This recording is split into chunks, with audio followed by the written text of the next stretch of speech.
Gəncədə yataqxanada məskunlaşan Kəlbəcər sakinləri artıq yol istədi. Köç karvanı ilə yola düşmək üçün bütün əşyalarını toplayan sakinlər deyir ki, dədə-baba yurdlarına qayıdacaqları günü səbirsizliklə gözləyiblər. 30 ildir bu günün həsrətini çəkən Kəlbəcərlilər indi özlərini dünyanın ən xoşbəxt insanları hesab edirlər. Kəlbəcəri cənnət şəklində, bərpa olunmuş şəkildə bugünkü gün kimi gözəl prezidentimizin, dövlətimizin sayəsində bugünkü gün üçün gözəl tikilişinin sayəsində indi canla başla getməyə həyəcan, sevinç həyəcanıdır.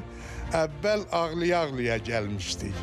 Böyünləri gülə-gülə gedəcək. Körpə uşaqla 3 gün Murovda qaldıq biz. Körpə uşağa qar suyu yedizdirirdim. 6 aylıq körpə idi uşağımız. İndi həmin oğluma Kəlbəcərdə ev veriblər. Artıq o Kəlbəcərdə, vətəndədir. Bu 3-4 gündəki xəbər elədilər ki, ta köçəsiz.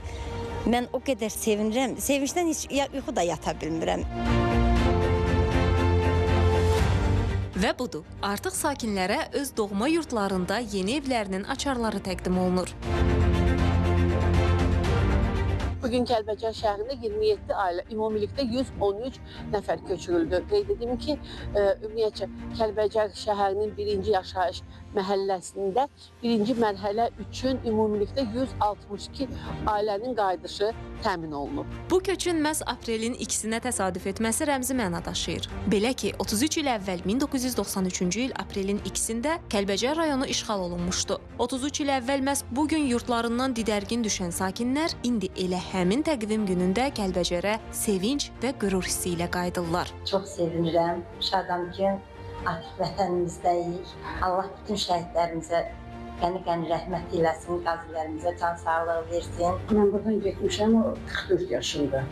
İndi Allah'a şükür 74 yaşım var. Ağlaya-ağlaya çıxmışam Kəlbəcərdən. İndi gülə-gülə qayıtmışam. 5 nəfər getmişəm, 7 nəfər qayıtmışam.